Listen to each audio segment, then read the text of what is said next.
Okay, today we are talking about embracing self love and self acceptance. And this is a journey, it is a process. It is our kind of our nature to have doubt, to look for validation and uh, support externally. And sometimes we really have to quiet all of the noise to find that within ourselves. And so that's what I want to talk with you about today and sharing a little piece of my journey towards self love. And this journey is ongoing, there is no end destination because these things still make their way in and there are still things to overcome. As we grow, as we push our boundaries, as we're doing new things. So, for the longest time, and like many of you, I struggled with negative self-talk. Self-criticism is huge and something I'm still working on every day. I always have this battle of,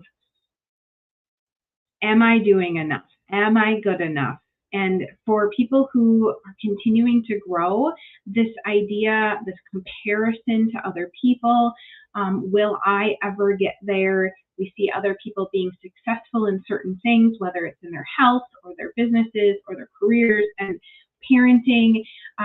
We just think like, can I ever do that? And we have these little nagging questions going on in the back of our minds. And so I wanted to share some of the things that I've learned along the way in hopes of giving you encouragement and reinforcing the things that I've been learning so you can use them too. So one of the biggest game changers for me was self-compassion. So instead of criticizing myself for every single thing, I started treating myself with kindness, with understanding, realizing that I'm human, realizing that mistakes are going to happen despite my best efforts. It's okay to stumble. It's okay to experience quote unquote failure, which for me has become a place of learning and a place of growth. I once had someone ask me, are you afraid of failing or are you afraid of succeeding? And that question it is powerful because most of us would say we're afraid of failing. We don't want people to see us fall on our faces, figuratively or literally. But what are we afraid of? What will happen if we succeed? Are we afraid of what will change if we succeed? Are we okay staying where we are, which oftentimes is feeling stuck, because that is more comfortable than not knowing what will happen if we actually follow through? That was a huge, huge piece. So self-compassion and realizing that these things happen to everyone. It's not just me, it's not just you. These things happen to everyone. We all make mistakes. We all have opportunities to learn and grow. We all can succeed if we are dedicated and intentional. So some of the self-compassion exercises that you could start to incorporate are journaling, writing about things, seeing it with a different perspective. You could flip it and write it as if it were a friend telling you a story about something that happened. You could envision it like you were watching it on TV, externalizing that a little bit and seeing it unattached to your feelings and your judgments about it sometimes helps us break those patterns or those cycles that we get caught in. Practicing mindfulness meditation. So that helped me to, again, quiet a lot of the noise, like shut off a lot of the stuff. Not to say that I didn't have racing thoughts, not to say that my mind doesn't wander, but being able to kind of quiet a lot of the stuff and just be with myself and start to understand those thoughts and those, things that were coming up was huge.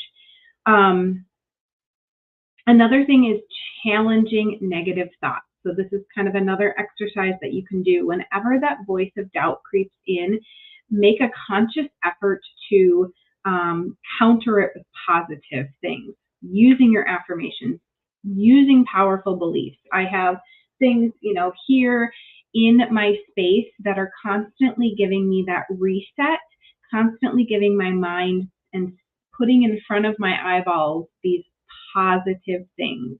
So when I start to feel like, oh, you're not good enough, or oh, you made a mistake, or oh, you let somebody down, really being intentional about resetting that. And there are some different versions of this out there. One is that for every negative thing in our lives, we need a certain number of positive things to kind of offset it. And so if we're constantly refilling ourselves with these positive things, we're maxing that out and negating, dropping the effect of what some of the more negative thought patterns or negative things in our lives, what it can do to us long term. So when we focus on the good rather than the bad, we change our mindset around things.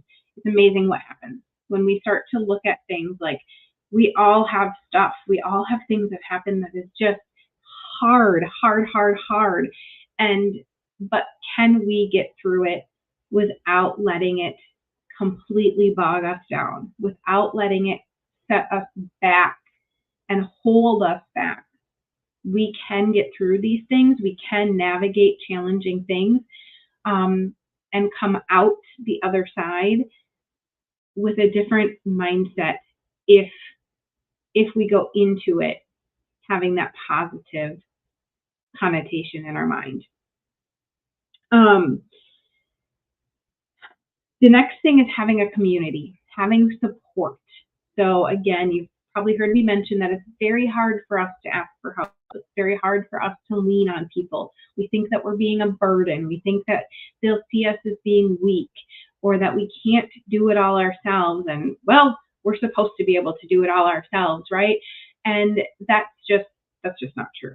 We are meant to be social. We are meant to have help. We are meant to be able to lean on other people and for them to lean on us at times as well. So having community, having support really can make a big difference. And this can be in person, this can be online, this can be a combination of both. And just having that network of people to reach out to help uplift you, to encourage you, really can make a huge difference. And then the last thing I'll mention here is celebrating our wins. And this is something that is a struggle for most of us. We don't give ourselves enough credit for everything that we do. We don't see the little things for what they are, which are stepping stones to the bigger things. So we often don't celebrate until we reach a certain goal, and we really need to celebrate every step along the way, because without each step, we would not get to that goal.